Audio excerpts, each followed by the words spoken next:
Salut à tous, ici Frédéric Morel. Bienvenue sur ma chaîne dédiée à la science et aux découvertes scientifiques.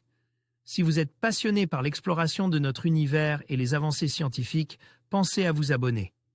Aujourd'hui, on plonge dans un sujet fascinant qui repousse les limites de notre compréhension. Bonjour Allons-y. à tous et bienvenue sur ma chaîne. Aujourd'hui, je vais aborder un sujet qui suscite beaucoup d'interrogations et de débats, la conversion des missiles russes Satan en lanceurs. Nous allons explorer ensemble ce que cela signifie pour la sécurité mondiale, les implications stratégiques et les réactions des autres pays. Je vais également vous donner un aperçu des capacités de ces missiles et de leur rôle dans la géopolitique actuelle. Restez avec moi pour découvrir les enjeux derrière ces transformations et ce que cela pourrait signifier pour l'avenir. Dans les années à venir, des milliers de satellites de toute taille devront être lancés en orbite basse. Ce marche relance l'intérêt du missile russe Satan reconverti en lanceur. Arme de destruction massive, il peut transporter 10 TT nucléaires et est toujours en service. Ce missile peut aussi être utilisé à des fins pacifiques. Les lanceurs Cyclone et Dnepr étaient d'ailleurs des adaptations de ce missile. Leur production a cessé, mais aujourd'hui, la Russie envisage de nouveau ce recyclage. Dans un marche mondial des lancements en progression, la Russie envisagerait de relancer la conversion en lanceur de satellite une. Dizaines de missiles Voevoda.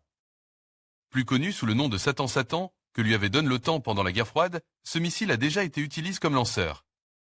En effet, le lanceur Dnepr, que co-gérait la Russie avec l'Ukraine dans la société ISC Cosmotra, était dérive de ce missile Satan.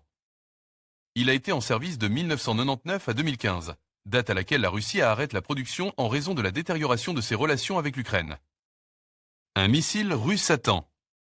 Vadim Tolbatov Satan sera un lanceur à bas coût. Capable d'emporter 8,8 tonnes de charge utile, ce missile balistique intercontinental, ICBM, est très attrayant. Une fois converti en lanceur.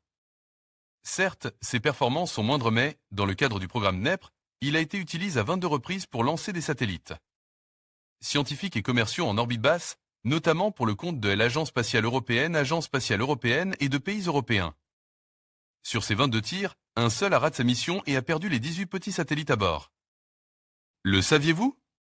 Parmi les projets russes à l'étude pour protéger la Terre d'une collision avec un astéroïde, une étude a montré que des missiles Satan pouvaient être utilisés pour fragmenter un tel objet si sa taille est d'une centaine de mètres. Pour la Russie, il n'est évidemment pas question de relancer le programme Dnepr, dont les perspectives commerciales sur les marches européens se sont considérablement amoindris avec l'entrée en service du lanceur Vega et la préférence européenne en matière de lancement de satellites européens. Cela dit, les perspectives commerciales de ce lanceur restent suffisamment intéressantes pour répondre à la demande croissante de services de lancement à bas coût. Satan sera adapté pour lancer des charges utiles de plus de 3,5 tonnes en orbite basse. Le lanceur américain le plus proche en performance est l'Antard Orbital ATK, capable d'envoyer 4 tonnes et utilise notamment pour ravitailler la Station spatiale internationale avec le cargo Sinus. La Russie disposerait d'un total de 150 de ces missiles avec une durée de vie garantie jusqu'en 2021. À cet horizon, le missile Satan sera progressivement remplacé par le missile Sarma qui équipera les forces nucléaires stratégiques russes. Cet ICBM est un missile intercontinental à carburant liquide-liquide. D'un poids total de 100 tonnes et d'une charge utile de 10 tonnes, il peut parcourir 17 000 km contre 11 000 km. Pour Satan. En conclusion, la conversion des missiles russes Satan en lanceurs soulevait des questions cruciales sur l'évolution des capacités militaires et les tensions géopolitiques actuelles. Alors que la Russie continue d'adapter son arsenal, il est essentiel de rester vigilant face aux implications de ces développements pour la sécurité mondiale.